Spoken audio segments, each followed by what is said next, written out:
Hello friends, I am Tabassum.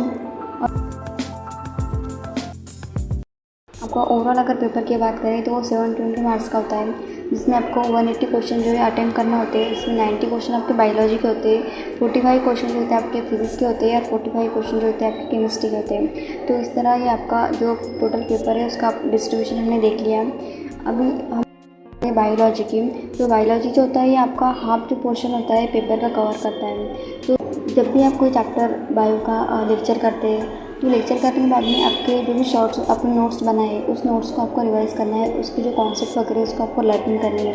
ये आपकी पहली प्रायोरिटी होना चाहिए। फिर एक दो बार उसको रिवाइज करने के बाद में आपको एनसीईआरटी की तरफ जाना है। और जब आप एनसीईआरटी को पढ़ने के बाद एक दो बार जब एनसीईआरटी को पढ़ेंगे तो आपको उसको रिवीजन करनी है। तो आप रिवीजन किस तरह करेंगे, आपको यहाँ पे एक्टिव रिवीजन करनी है।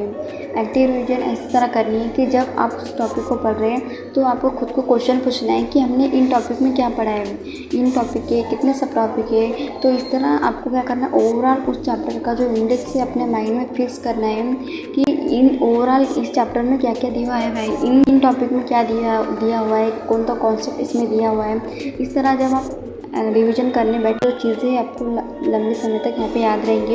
अब जब आप 50-60% चीज़ें आपको याद रहेंगी या आपको आएंगी, ट्राई करोगे खुद से तो, बट कुछ चीज़ें जो नहीं आएंगी तो उसको आप क्या करो बाद में, उसको आप रिवाइज करो बाद में। तो आपको हर एक चैप्टर जो है 7 to 8 बार आपको रिवाइज इस तरह करना है। इस तरह रिवाइज करोगे तो आपका बायोलॉजी का एक भी क्वेश्चन जो है आपका यहाँ पे नहीं छूटेगा।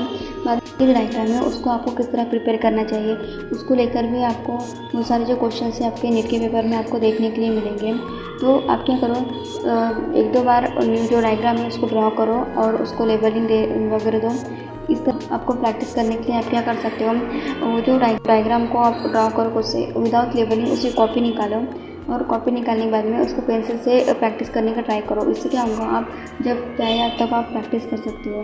कोई एमसीक्यू बायोलॉजी में कैसे करना चाहिए, तो देखो आप अगर अगर हम कहें तो फिंगर टिप्स जो होती है वो एनसीईआरटी बेस्ड होती है, तो वो आप एनसीईआरटी प्रैक्टिस के लिए यहाँ पे यूज़ करते हो, जिसमें आपको हर टाइम का आपको क्वेश्चन मिलेगा। आपको जो भी स्टेटमेंट वाइज हो या फिर डिफरेंट टाइप के जो क्वेश्चन है आपको उसमें देखने के लिए मिलते हैं, अब वो भी एनसीईआरटी बेस्ड होती है, तो उसके लिए आप वो फॉलो कर सकते हो। और आपको लास्ट 10 ईयर की पीआईक्यू सॉल्व करनी है, पीआईक्यू आपको 2-3 बार कर लेना है। और जहाँ पे भी आपको ऐसा लगता है कि नया कॉन्सेप्ट है तो उस कॉन्सेप्ट को आपको नोटबुक में लिख कर उसको रिवाइज करो, ताकि जो भी एनसीईआरटी के आउट ऑफ जो भी 1-2 क्वेश्चन आते हैं तो वो आपको उससे कवर हो जाए। तो केमिस्ट्री में हमारे 3 पार्ट होते हैं, जैसे कि फिजिकल केमिस्ट्री, इनऑर्गेनिक केमिस्ट्री और ऑर्गेनिक केमिस्ट्री होती है। तो फिजिकल केमिस्ट्री में आपको किस तरह प्रिपेयर करना है, फिजिकल केमिस्ट्री में आपको कॉन्सेप्ट प्लस उसके जो भी थ्योरी वगैरह है वो दोनों आपको करना है। तो फिजिकल केमिस्ट्री में ज़्यादा इंपॉर्टेंट क्या है, आप क्या कर लो, पहले कॉन्सेप्ट और थ्योरी जो है उसको 1-2 बार कर लो। उसके बाद में जो भी फार्मूला उनसे निकल रहे, जो भी डेरिवेशन वगैरह होती है उनके जो फार्मूला है आपको एक शीट पर लिख कर उसकी शॉर्ट नोट बनाना है फार्मूला की, और उन जो फार्मूला है उसको आपको डेली रिवाइज करना है। और आप उस जो चैप्टर आपने किया है उस पर आप 100 to 200 क्वेश्चन प्रैक्टिस कर सकते हो और लास्ट 10 ईयर के पीआईक्यू को आप सॉल्व कर लो।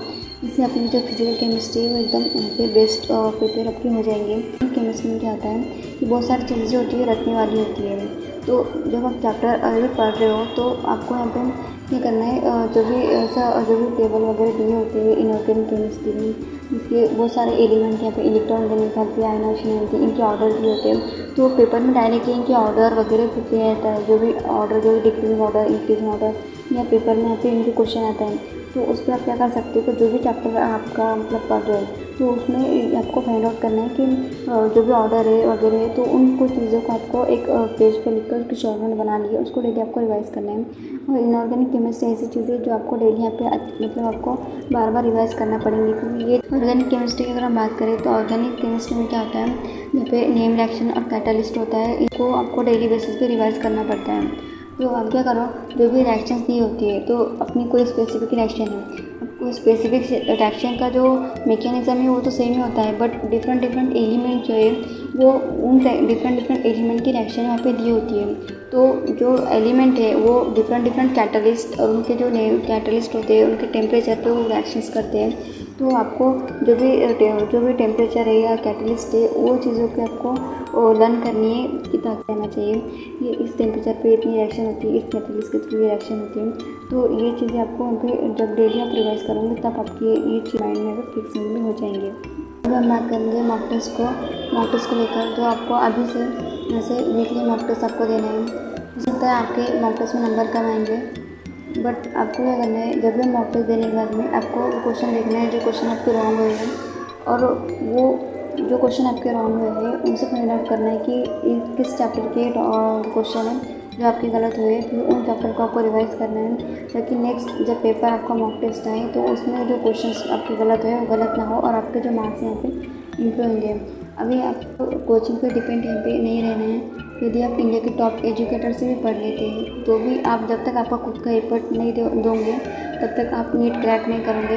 तो जो टीचर का जो रोल होता है हमारे प्रिपरेशन में वो 30 to 40% होता है। हमें खुद को 50 to 60% जो है हमारे खुद के एफर्ट हमको देना पड़ते हैं, इसलिए आपको खुद यहाँ पे सेल्फ स्टडी करना पड़ेगी। यहाँ पे आपको ऐसे नहीं कि 10 to 12 आवर्स स्टडी नहीं करनी है, आपको डेली 6 और जो कंसिस्टेंसी के साथ आपको डेली पढ़ाई करनी है। ओके फ्रेंड्स, मिलते हैं नेक्स्ट वीडियो में। Keep studying and stay healthy. Bye.